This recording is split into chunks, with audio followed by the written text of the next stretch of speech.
Cook until it is brown, but not too dark, otherwise it's bitter. So off the fire, lift it. By the way, when you fry this, when the oil is heated up, put the salted fish in and then lower down the flame.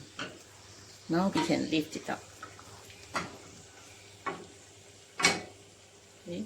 The remaining of the oil, we can use it to cook our curry, wow.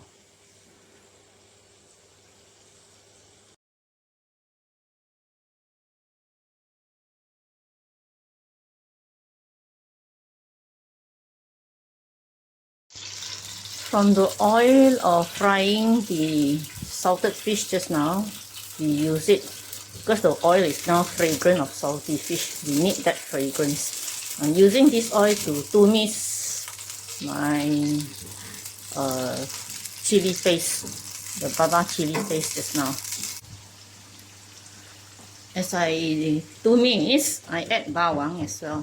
One huge onion, Bombay, red ones, baru wangi. Okay, tumis until it's fragrant and the onions is softened. So slowly. Okay, this will take some time. I will come back to show you how it looks like. Let it simmer, simmer until it's softened. Almost softened, so I'm adding carrots now. Carrots are harder to cook, so adding the carrots first. Let it cook a bit. Stir in.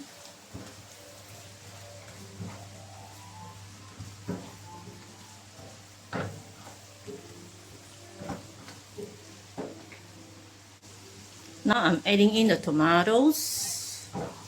Let it stew so the juice comes in.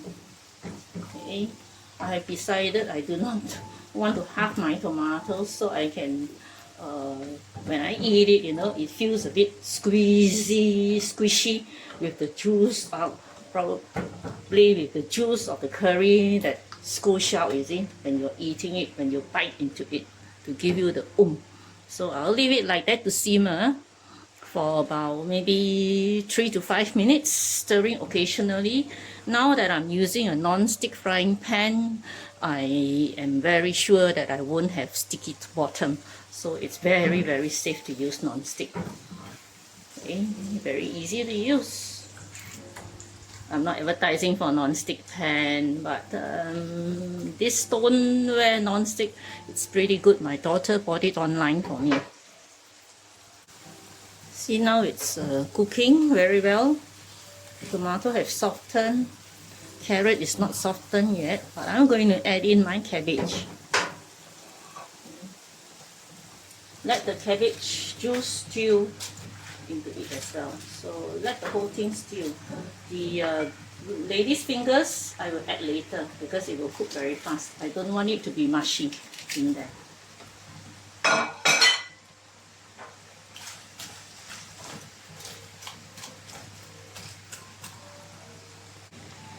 After stirring and simmering the cabbage for a bit, alright, it's time to put in the kiam-hu, salted fish. So as it stews, the salted fish taste goes into it. Okay, let it stew for a while. Alright, towards the end only I'll put in the bindi and the prawns. Okay, now I let it stew in its own juice. That's the best thing. You don't need to add water yet. There it goes. Of course, we give it a check occasionally to make sure that all is well. If you wish to have more soupy, you can add some water. I kind of like this a bit soupy. I'm lowering down the flame like it's soupy, so I will add a little bit of water because the cabbage are still quite firm. They have not softened yet. So when it's softened even more, there will be more juice coming up. So as for water,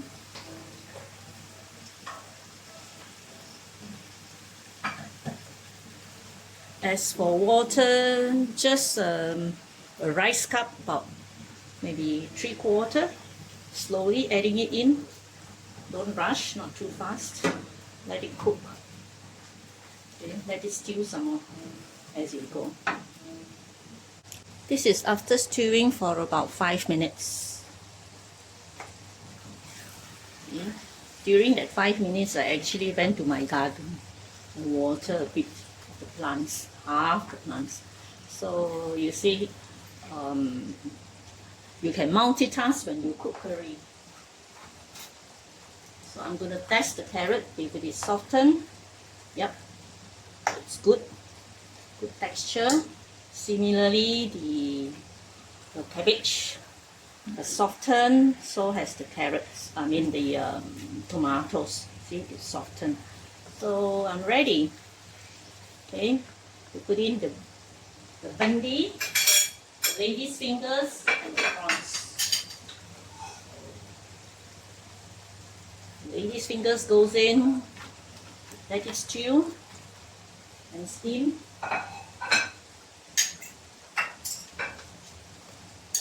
The prawns in.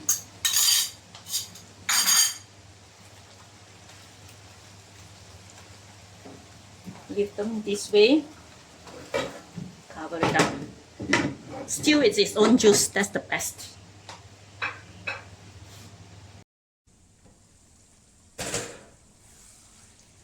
See, prawns is cooked. So give it a stir. Give everything a stir.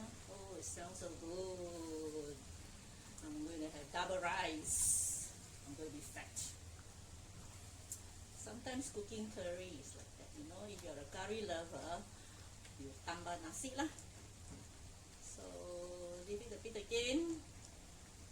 My sauce is pretty thick, so it's yummy, very flavorful. Alright, I'll cover it up a bit more. Okay, it's actually done.